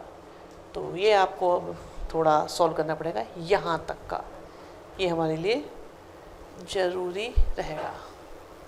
इतना काम आपका बनता है। अच्छा देखो, यहाँ से भी 2 जीरो आएंगे तो उससे भी फर्क नहीं पड़ेगा। यहाँ से 1 जीरो आएगा तो ये बन गया आपका यूनिट डिजिट। अगर इन दोनों को सोचूं तो मिलेगा हमको, तीनों करेंगे क्योंकि माइनस का भी यूज़ है, उसमें से ये माइनस होगा तब बात बनेगी हमारी। तो अब इनको सॉल्व करना पड़ेगा। सॉल्व करके जो आएंगे लास्ट वाले 2 और लास्ट वाले 3 आप इसमें लिख सकते हैं। देखिए हमारे पास 17 रेज़ टू पावर 256 है और इसे सॉल्व करके हमें ये बताना है कि इसमें लास्ट डिजिट क्या होगा, लास्ट 2 डिजिट क्या होंगे और लास्ट 3 डिजिट्स क्या होंगे। तो पहले लास्ट डिजिट पे वर्क करते हैं। अगर आपको किसी भी नंबर का लास्ट डिजिट फाइंड करना है तो आप यूनिट डिजिट और 2 पावर लिख लो, ठीक है। अब इस पावर को हमेशा 4 से डिवाइड कर दो, जो आ जाता है वो आपका आंसर बन जाता है। बट अगर ये इवन नंबर हो तो जैसे ही आप 4 से डिवाइड करते हो, सपोज ये 8 वाला क्वेश्चन होता, जैसे ही 4 से डिवाइड करते तो 8 रेज़ टू पावर 0 आ जाता और 8 रेज़ टू पावर 0 क्या आ जाता, 1। क्या इवन नंबर से 1 आ सकता है कभी यूनिट प्लेस? नहीं। तो जब भी इवन नंबर होता है 4 से डिवाइड करो, फाइन, इनटू हमेशा 6 कर देना, क्योंकि हर इवन नंबर एक्सेप्ट 0 सबकी 4th पावर 6 देती है। तो इसलिए हम लोग जो है उसमें 6 की मल्टीप्लिकेशन कर देते हैं। समझ में आई बात? अब क्वेश्चन की अप्रोच चेंज करते हैं। फिर से हम लास्ट डिजिट को ही फाइंड करने की कोशिश करते हैं। आपको थोड़ी देर पहले बताया गया था किसी नंबर को 10 से डिवाइड करो तो जो रिमाइंडर आता है वो यूनिट प्लेस होता है। एक बाइनोमियल अप्रोच यूज हो गई, एक साइक्लिसिटी अप्रोच यूज हुई है और अब हम यूज़ करेंगे आपकी साइक्लिसिटी इन डिफरेंट मैनर, इसे भी हम साइक्लिसिटी अप्रोच ही बोलते हैं। अब क्या है देखो, इसकी 1 पावर से क्या आएगा, 7⁻256 है, 17 इनफैक्ट, कि 1 पावर से क्या आएगा। एक तो इसमें यूनिट प्लेस चाहिए, तो इसकी फर्स्ट पावर क्या देगी, फर्स्ट पावर देगी आपको 7, सही बात है। सेकंड पावर क्या देगी आपको, 9, बस 9 आया ना तो बात बनेगी, 49 आएगा ना। तो यूनिट प्लेस, आपका फोकस क्या है, अर्जुन की तरह मछली की आंख पर निशाना लगाना है, बाकी आपको कुछ दिखना ही नहीं चाहिए, क्या आ रहा है क्या नहीं आ रहा डजंट मैटर, हमें यूनिट प्लेस फाइंड करना है, तो हम यूनिट प्लेस को फोकस कर रहे हैं, दैट्स इट। तो 7 के स्क्वायर से 49 आता है, उसका यूनिट प्लेस हमारा 9 हो जाता है। 9 आ जाए या 1 आ जाए, काम बन गया, इमीडिएटली काम बन गया। कैसे, आप ये देखो, इसे आप लिख सकते हो 7⁻128, ये आपको 9 देने वाला है, दैट मीन्स ये 10 - 1 है, ठीक है। इसकी तो कोई भी पावर हो 0 ही आने वाला है, और -1 की पावर 128 आपको क्या देगा, 1 देगा। बट अगर ये ऑड होता तो -1 आता, तो अगर माइनस में आए तो आगे जिस नंबर से डिवाइड कर रहे हो, हम अगर ये यहाँ पर 127 होता तो हम इसमें आगे 10 लगा देते। आप पता है इसे ऐसे समझो कि मैंने इसे एक्सपेंड करा है, तो 10 10 10 वाली पावर आई होंगी बहुत सारी, तो सबको मैंने 10 से डिवाइड करा, सबका रिमाइंडर 0 0 0 आता चला गया। बट जो लास्ट पावर आई होगी, लास्ट जो टर्म आई होगी, उसमें -1 की पावर कितना आया होगा, 128, ठीक है ना। इनकेस ये -1/127 आता तो -1 बचता, ठीक है। तो नेगेटिव का रिमाइंडर आया तो मैंने आपको क्या बताया, जिस नंबर से डिवाइड कर रहे हो वो नंबर पहले लिख दो। तो अगर कभी भी ऐसा हो रहा है तो आप हमेशा पहले 10 ले लो। एक और बात होती है, सोचो कि -1 आ गया, आप सोचो -1 है ना, इसे आप किसी भी 100 से 200 से 0 यूनिट प्लेस वाले नंबर से माइनस कर दो, इसे किसी से भी, तो जो आएगा हमेशा वही आंसर होगा। बट इतनी मेहनत की ज़रूरत नहीं है, ये काफ़ी सारी चीज़ें मिक्स हो जाएंगी, आप परेशान हो जाओगे। आपको सिंपल सी बात बताया है कि जब भी माइनस का नंबर आए हमेशा किससे माइनस कर दो, उसे 10 में से माइनस कर दो, आपको पॉजिटिव रिमाइंडर मिल जाएगा। अब बात आती है लास्ट 2 डिजिट्स की। लास्ट 2 डिजिट्स आते हैं किसी भी नंबर को 100 से डिवाइड करने पर। तो 7⁻1 को अगर मैं 100 से डिवाइड करूँगा तो रिमाइंडर क्या आएगा, 7। 7 स्क्वायर को मैं डिवाइड करूँगा तो कितना आएगा, 49। अब देखो मुझे लास्ट 2 चाहिए तो मैं 2 कंसीडर कर रहा हूँ। 7⁻3 को अगर मैं डिवाइड करूँगा तो क्या आएगा, 43 आएगा। 7⁻4 को करूँगा तो क्या आएगा, कोई बात नहीं, सुनो, यहाँ 7 से मल्टीप्लाई करके देखो कितना आता है।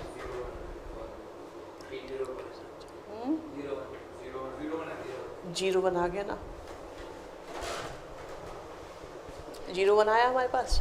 तो क्या करते हैं, इसे हम 7⁻4�64 कर लेते हैं, सही है। और ये हमारे पास क्या बनेगा, 7⁻4 क्या आ रहा है, देखो 7⁻4 कितना है हमारा, 2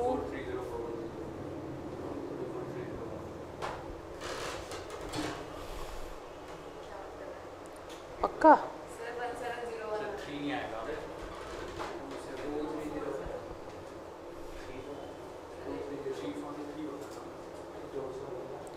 $49 या 2401 आ रहा होगा।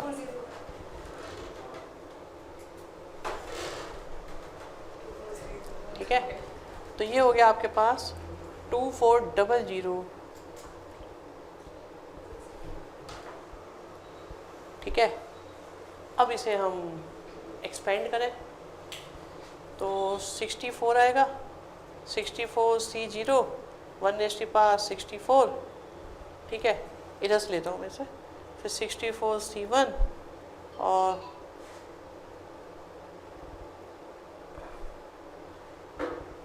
सही है। तो यहाँ से तो 1 आ जाएगा, वहाँ से आएगा 64 आएगा, बट उसमें हमारा क्या आ रहा था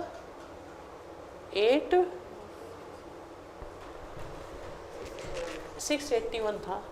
कहीं कैलकुलेशन में कोई मिस्टेक देखें?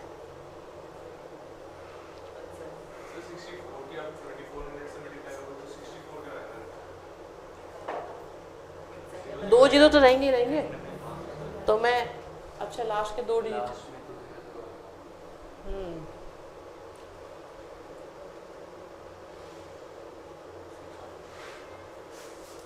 ये ऐसे कैसे हो जाएगा?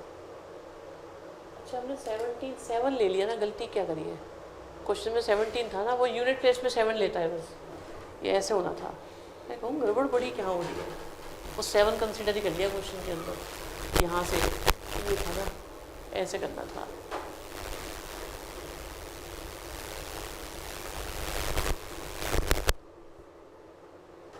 ऐसे करना पड़ेगा,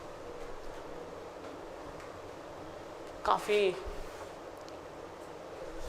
17 की मल्टीप्लाई करो। चलो इसको देखते हैं।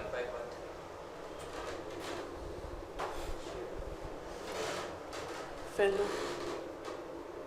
17 की 13 में मल्टीप्लाई करते हैं तो आएगा 21 आएगा शायद।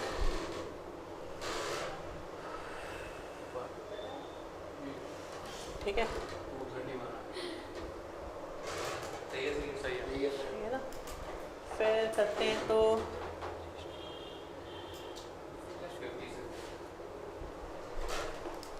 देखना यही आ रहा होगा।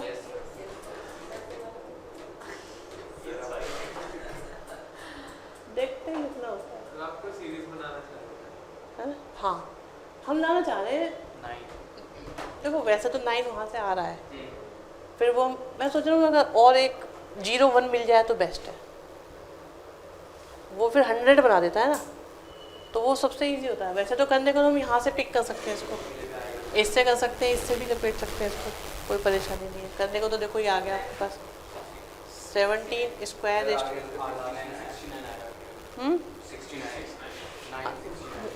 देखो ऐसा है 89 भी है, 21 भी है, हमारे काम के हैं 1 के लेफ्ट या 0 के लेफ्ट या 0 के राइट। अब इससे ही कर लेते हैं तो ये आ जाएगा आपके पास 289 तो यहाँ से जाएगा। ये तो हो ही गया हमारे पास, इसलिए तो सेम क्वेश्चन बन जाएगा। बट अगर आप करना चाहो इससे कर सकते हो 21 वाले से, तो यहाँ से हो जाएगा ये 17 तो अब इसे कर सकते हो आप। हमारे पास आएगा 21 क्या था ये, कौन सा 21 बना था ये,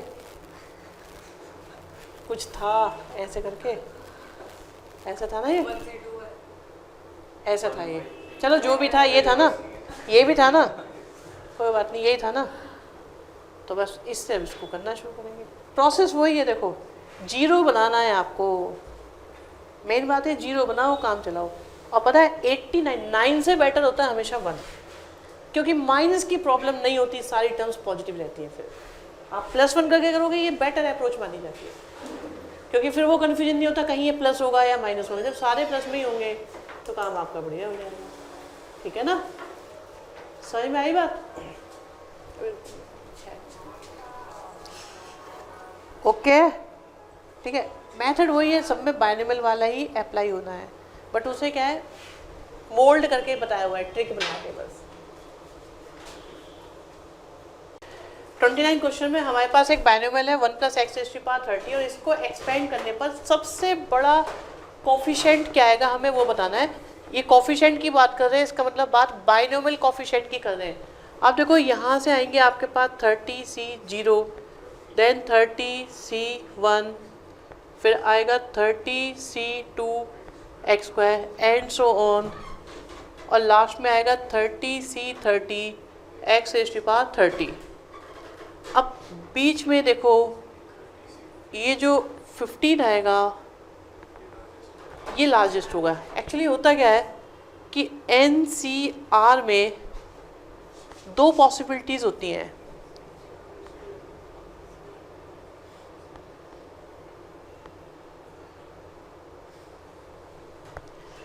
अगर n आपका इवन नंबर है तो हाफ कर दो, लार्जेस्ट मिल जाता है आपको। जैसे 20 है तो 10 पर होगा, 30 है तो 15 पे होगा, 100 है तो 50 पे होगा। बट अगर ऑड है जैसे 99 है तो या तो +1 करके हाफ कर दो या -1 करके हाफ कर दो, मतलब इवन बना के उसका हाफ कर दो। तो 99 होगा तो +1 करके हाफ करेंगे, फिर से क्या आ जाएगा 50 आ जाएगा। तो 99C 50 और 99C 49 दोनों ही आपके लार्जेस्ट हो जाएंगे। तो इस बेस पर आपका जो लार्जेस्ट कोफिशिएंट आएगा वो 30C 15 आएगा। ठीक है, 30th क्वेश्चन में हमें नंबर ऑफ टर्म्स फाइंड करनी है और हमारे पास ट्राइनोमियल दिया हुआ है। तो इसका मेथड ये होता है जनरल मेथड n+r -1 CR-1 बताता है आपको नंबर ऑफ टर्म्स। अब इसमें n क्या r क्या, तो n तो n पावर होती है, r होता है नंबर ऑफ टर्म्स। कितनी आएंगी आपके पास 3, तो ये बन जाएगा n+3 -1 C3-1, तो ये बन गया n+2 C2, जो बन जाएगा आपके पास n+2 n+1 अपॉन 1 × 2। एक बात और सोचो कि ये 3 ना होके 4 होते, 5 होते। Suppose x + y + z + w plus और कुछ ले लेते हैं यहाँ पर t रेज़ टू पावर यहाँ पे 20 होता, तो अब 20 प्लस कितने हैं ये 5 -1 C 5 -1 हो जाती है आपकी नंबर ऑफ टर्म्स। ठीक है, चेक करना है हमको कि 7�9th और 9�7 64 से डिविजिबल है या नहीं। तो आप देखो, अब 7 और 9 का लिंक ढूंढो 64 के साथ। तो 7 को लिख सकते हो आप 8 - 1 9 और 9 को लिख सकते हो आप 8 + 1 7। अब इसे अगर हम एक्सपेंड करेंगे तो आएगा आपके पास 9C0 8 9, फिर आएगा 9C1 8 8, फिर आएगा आपके पास 9C2 8 7, फिर 9C3 8 आपके पास 6, और ये चलते रहेंगे।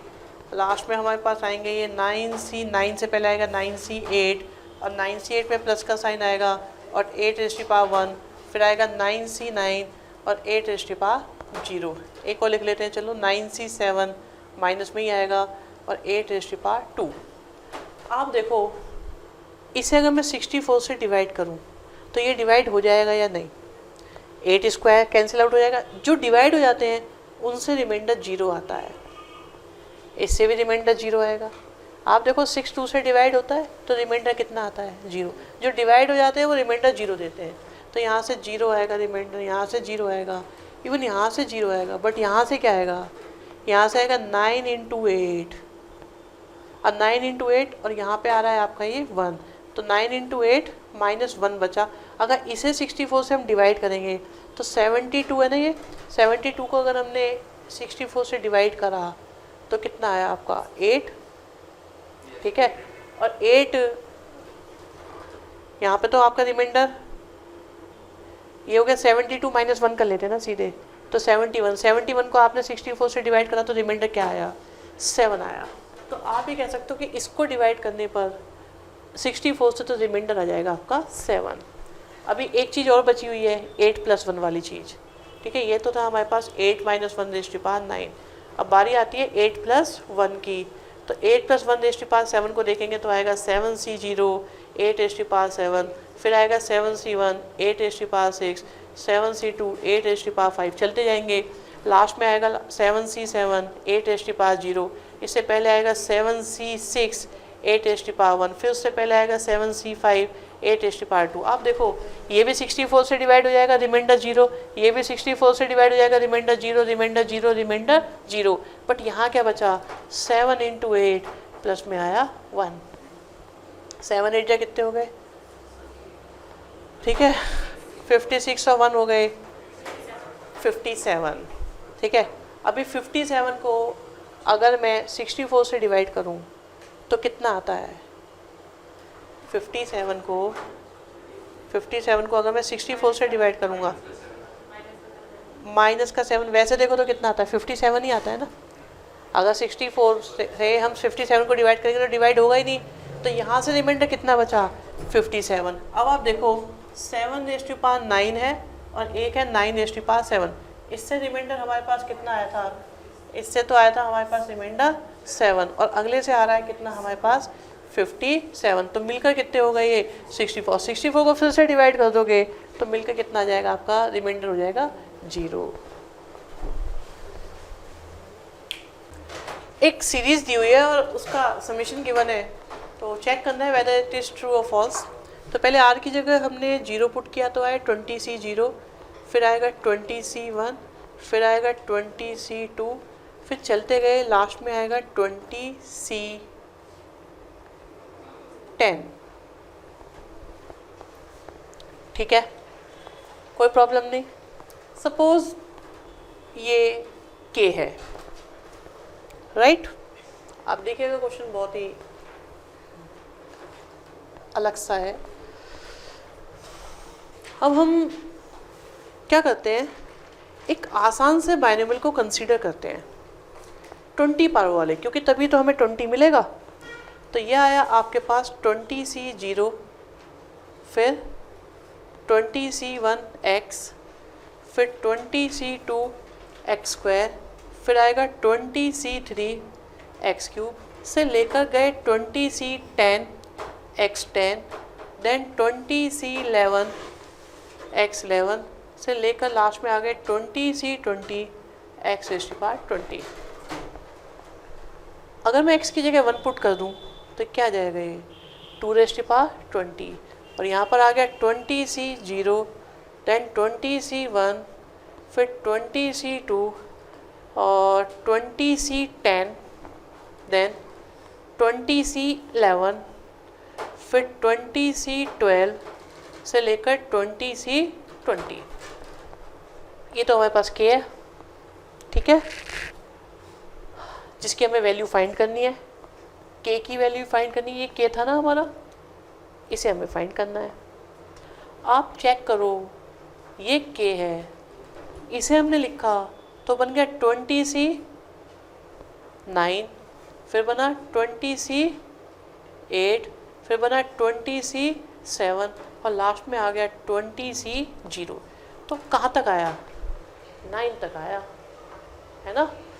और ये हमारे पास क्या है, 2^20। तो एक काम करते हैं, मैंने अपनी तरफ से 20C10 प्लस करा और 20C10 माइनस करा। आप देखो ये भी आपके पास क्या बन गया, k बन गया। तो अब ये भी k मिलकर हो गया 2k और 2^20। अब उसे चेक करते हैं, तो वो हमारे पास है 20C10, तो सबको 2 से डिवाइड करा तो बन गया 2^19 k और 1/2 के साथ 20C10। तो आप देखो k की वैल्यू आपके पास आ गई 2^19 प्लस 20C10/2 और यही इन्होंने कहा था, दैट मीन्स स्टेटमेंट आपका ट्रू है। 36 क्वेश्चन में हमें चेक करना है वेदर इट इज ट्रू और फॉल्स। ये कहते हैं 1 + x⁻² की जो 2 मिडिल टर्म्स आएंगी उनका सम ऑफ कोफिशिएंट 2n-1 cn होगा। देखो दो चीज का सम जब भी आए ना तो आपके दिमाग में आना चाहिए बढ़ाकर बड़ी वाली, क्योंकि वो बहुत आसान बना देता है क्वेश्चन, ठीक है। अब वो यूज़ होगा या नहीं होगा ये वक्त बताएगा, बट क्लिक जरूर करना चाहिए, कहीं उसका मौका मिले तो हम छोड़ेंगे नहीं।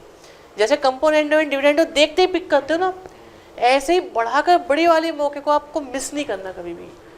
अब यहाँ पर पावर है आपकी 2n-1, तो नंबर ऑफ टर्म्स कितनी होंगी नंबर ऑफ टर्म्स आपके पास हो जाएंगे 2n, और ये इवन है, इवन लाइक जैसे 10 है, 10 है तो दो मिडिल टर्म होगी 5th और 6th, तो हाफ और नेक्स्ट। तो आपकी कौन कौन सी टर्म आ जाएगी, एक तो tn और एक tn+1 will be middle terms. तो इसे हम सॉल्व करें तो ये आपके पास आएगा 2n-1 cn-1, क्योंकि इसे क्या लिखोगे, -1+1 करके लिखोगे r+1 की फॉर्म में, और साथ में आएगा x⁻n-1। फिर यहाँ से आया 2n-1 cn और x⁻n। आपको कोफिशिएंट्स चाहिए, देयरफॉर सम ऑफ कोफिशिएंट्स बन जाएगा 2n-1 cn-1 और 2n-1 cn, और देखो दोनों सेम, ये कंसेक्यूटिव, तो बढ़ाकर बड़ी वाली और ये इक्वल आ रहा है, देयरफॉर हो गया आपका ट्रू।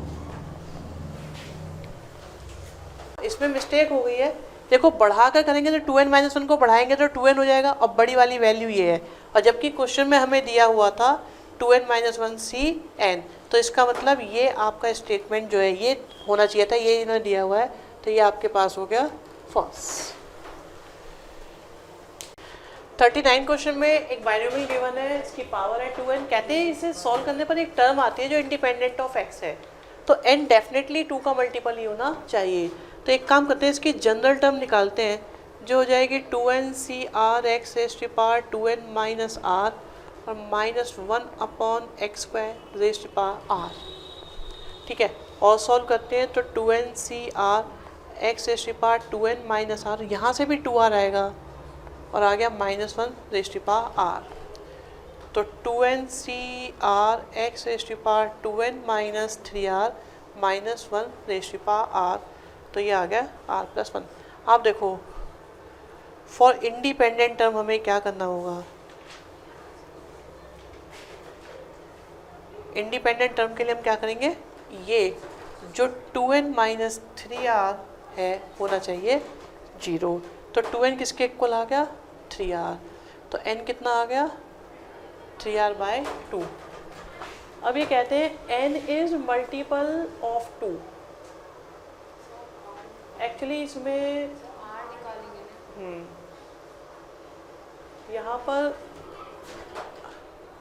r आया आपके पास 2n/3।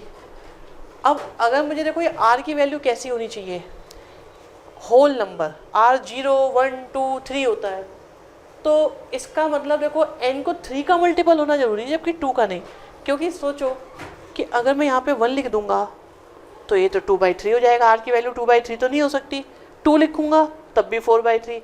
इसका मतलब यह है कि n को डेफिनेटली 3 का मल्टीपल होना चाहिए, मल्टीपल ऑफ 3, जबकि इन्होंने क्या बोला है, तो ये आपका स्टेटमेंट क्या बन जाएगा फॉल्स। इसको 3 का मल्टीपल होना पड़ेगा तब बात बनेगी, अदरवाइज नहीं बनेगी। एक बाइनोमियल दिया हुआ है, कहते हैं नंबर ऑफ टर्म्स इसकी 8 होंगी। अगर हम देखें ध्यान से तो 2x + y³ ये तो 28 है, देयरफॉर नंबर ऑफ टर्म्स कितनी होंगी, नंबर ऑफ टर्म्स होंगी आपकी 28 + 1 मतलब 29, जो कि 8 नहीं है, देयरफॉर फॉल्स है ये आपका स्टेटमेंट। 31 क्वेश्चन में हमें ब्लैंक को फिल करना है, और ये कहते हैं कि कोफिशिएंट फाइंड करो, और बाइनोमियल हमें गिवन है, तो एक काम करते हैं पहले इसकी निकाल लेते हैं general term, that will be 10cr और 1/a⁻10 - r -2b/3r, थोड़ा सा सिंप्लीफिकेशन 10cr और a⁻10 + r। आप देखो ये a की पावर माइनस में होगी, ठीक है, a तो a की पावर होगी, जब a ऊपर जाएगा तो माइनस में हो जाएगी, साथ में b⁻r -2⁻r और 3⁻r।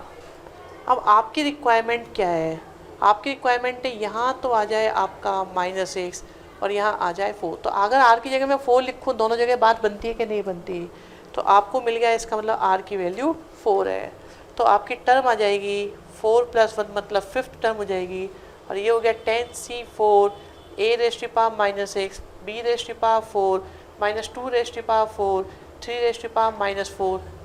हमें सिर्फ कोफिशिएंट चाहिए, तो कोफिशिएंट होगा 10c4 इंटू 16 और अपॉन में 81 और सिंप्लीफाई करो 10 9 8 7 1 2 3 4 इंटू 16 अपॉन 81 आप सिंप्लीफाई कर लेना। तो 32 में हमें पोजीशन फाइंड करनी है इंडिपेंडेंट टर्म की, मतलब 5th होगी, 6th होगी, 3rd होगी, 10th होगी, क्या होगी। तो इसके लिए हमने TR+1 लिया जो बन गया 10CR रूट में x/3 raise to power 10 - r 3 upon में 2x² rays to power r। तो आया 10CR। अब ये हो गया x/3 raise to power 5 - r/2 3 raise to power r 2 raise to power r x raise to power 2r। तो 10CR x raise to power 5 - r/2 minus का 2r और 3 raise to power r upon में 3 raise to power 5 - r/2 और 2 raise to power r। Actually हमें उससे इतना मतलब नहीं है, हमें क्या चाहिए, ये 0 चाहिए इंडिपेंडेंट के लिए। तो 5 - r/2 माइनस का 2r 0, तो ये बन जाएगा r/2 प्लस 2r आपके पास 5 और यहाँ से आ गया 5r/2 इज़ 5, तो r की वैल्यू आ गई आपके पास 2। देयरफॉर टर्म कौन सी हो गई, T2+1, तो ये आ गई T3। तो पोजीशन हो गई आपके पास में इसकी 3।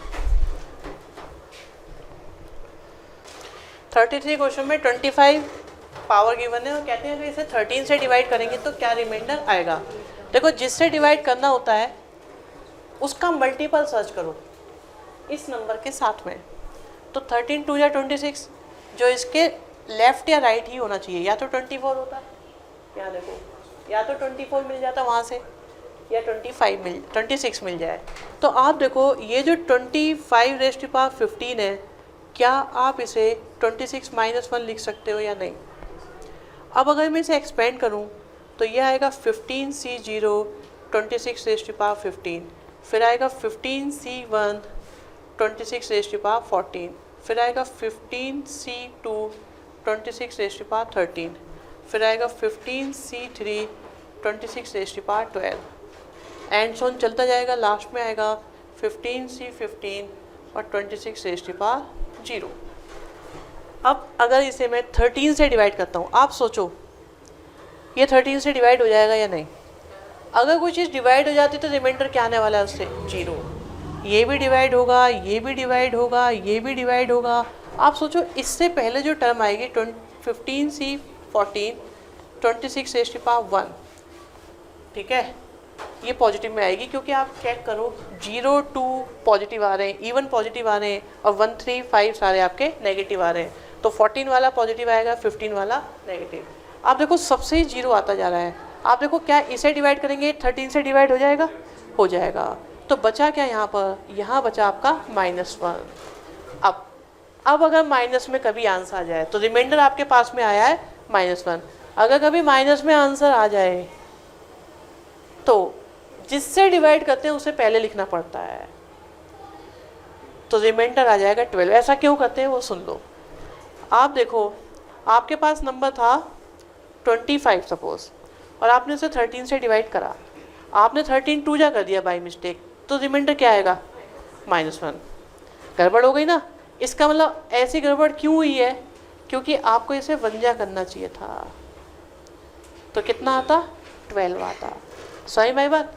तो इसलिए अगर कभी माइनस में आ जाए तो आप इसे यहाँ ले आओ, क्योंकि आप कह दो भी हमसे गलती से एक एक्स्ट्रा लग गया था, यहाँ एक एक्स्ट्रा आ गया ना नंबर 13, तो वो एक्स्ट्रा को आगे ले आते हैं, तो आपके पास में आंसर पॉजिटिव आ जाता है। रिमाइंडर 2 तरह के होते हैं।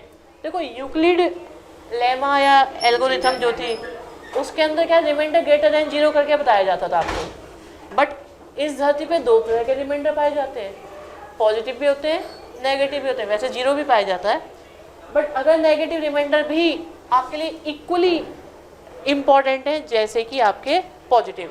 अगर नेगेटिव रिमाइंडर कभी आता है, पॉजिटिव आते हैं, तो जिससे डिवाइड करो बस उसे हमेशा पहले लिख दो, आपको मिल जाएगा आंसर।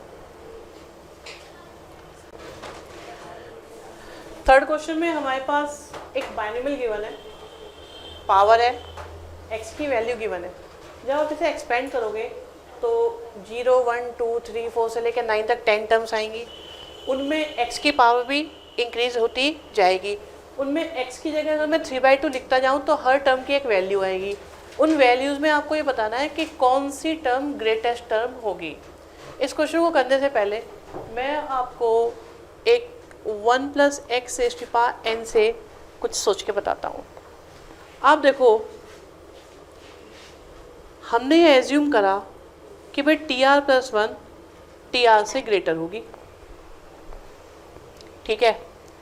ऐसा होने का रीज़न ये हो सकता है कि जो C होता है ना, वो हमेशा बड़ा होता जाता है मिडिल टर्म तक, क्योंकि आपको ग्रेटेस्ट कोफिशिएंट बताया था हाफ में आता है, मिडिल में आता है। हम ये मानते हैं कि हमें R फाइंड करना है जब वो इस कंडीशन में को ट्रू करेगा। पहली टर्म, दूसरी टर्म, तीसरी टर्म, चौथी टर्म, पांचवी, छठी, सातवीं, ऐसे चलते जाएंगे।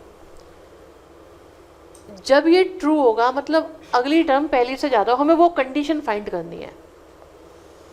तो TR+1 क्या होगी? NCR, ठीक है, x⁻r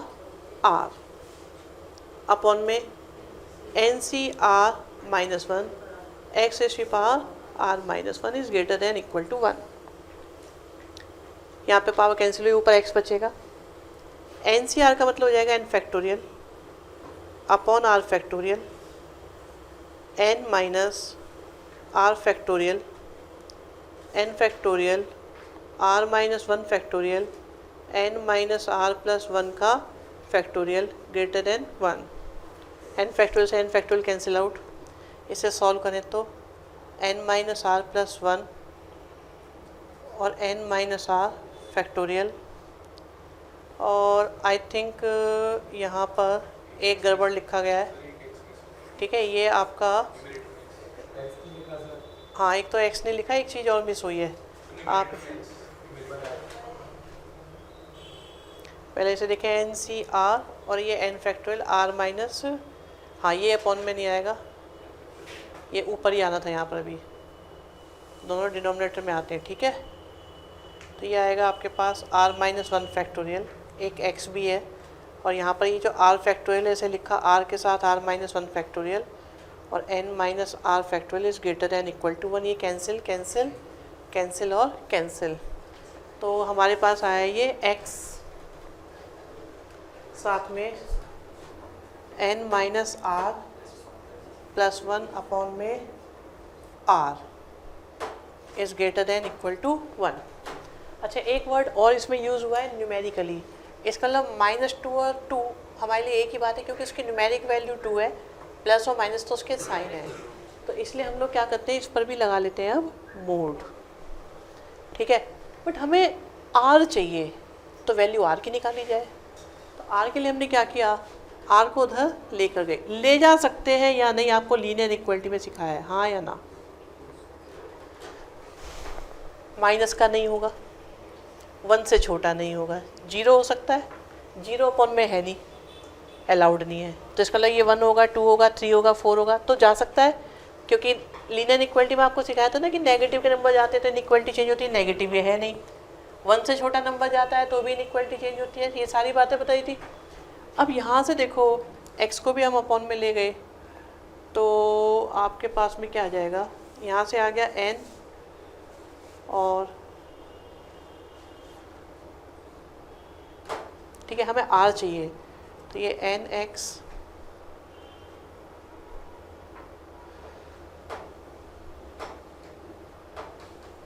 तो कुछ कॉमन आया, सही है।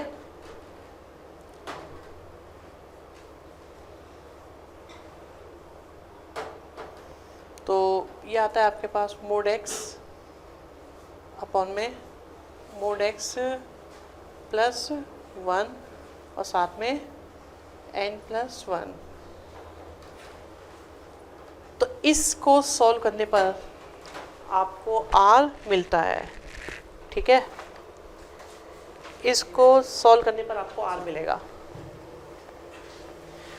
अब यहाँ से r की वैल्यू आएगी, r के साथ एक कंडीशन है, r फ्रैक्शन नहीं हो सकता, ठीक है ना। तो इस बात का हम ध्यान रखेंगे, r फ्रैक्शन नहीं हो सकता। ये बहुत इंपॉर्टेंट बात रहेगी इस क्वेश्चन में, r फ्रैक्शन नहीं हो सकता। इससे क्या इम्पैक्ट पड़ेंगे वो आपको बताते हैं अभी।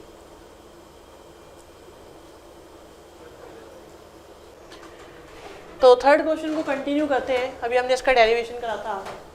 आप ये देखो कि हमें ग्रेटेस्ट टर्म आपको सिखाई थी अभी 1 + x⁴n के लिए, बट आप देखो आपका एक्सप्रेशन में 1 नहीं है, तो सबसे पहले 1 बनाओ। तो वहाँ से हमने क्या करा, 2 कॉमन लिया तो बन गया 2⁹9, 1 + 3/2 x⁴9। तो ये आपके लिए अब x का काम करेगा और n की जगह क्या आ गया है 9। और पहले तो हमने x की जगह क्या लिखा 3/2x, फिर से 3/2x + 1, n आपके पास है 9 + 1 > r। और धीरे धीरे ध्यान से समझिएगा, x की वैल्यू भी तो दी हुई है, लेकिन आपको 3/2, x की वैल्यू भी 3/2 दी हुई है। अगर हमने 2 कॉमन लिया था तो ठीक है, 3/2 ये कंफ्यूज करने के लिए दी गई है। 3/2 का मोड, इस क्वेश्चन में मोड इनइफेक्टिव है क्योंकि अंदर वैल्यू पॉजिटिव है, नेगेटिव होता तो बहुत इफेक्टिव हो जाता।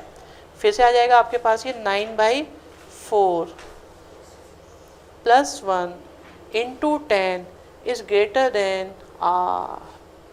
तो 9/4 × 10 अपॉन में 9/4 + 1 आ गया 13/4, ठीक है, > r। 4 से 4 कैंसिल कर लेते हैं, 90/13 > r। तो 6, ठीक है, 12/13 आ रहा है। अब टर्म फाइंड करनी है, अभी तो r भी नहीं आया प्रॉपर्ली। क्या r इसके इक्वल हो सकता है, हाँ या ना? नहीं हो सकता ना। इन केस ये 6 आ जाता, हो सकता था ना। तो अगर ये इंटीजर आ जाए तो वो एंड जस्ट उससे नेक्स्ट वाली टर्म ग्रेटेस्ट होती है, 2 होती हैं। तब ध्यान से सुनिएगा, अगर ये जस्ट 6 होता तो r की वैल्यू 6 से और जस्ट उससे लेस जो आती है 5 से, तो r = 5 और r = 6, दोनों से आपकी ग्रेटेस्ट टर्म आती है, वो दोनों इक्वल होती।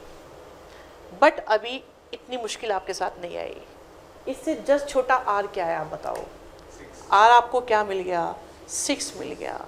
देयरफॉर 6 + 1 करने से जो टर्म आएगी वो आएगी 9c6 और 3/2, और x की जगह लगाओगे आप 3/2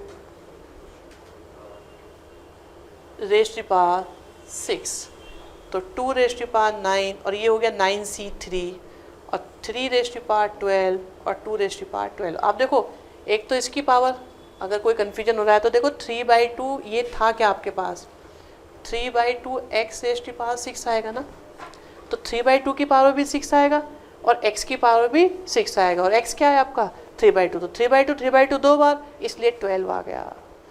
और ये आ गई आपकी T7 is the greatest term.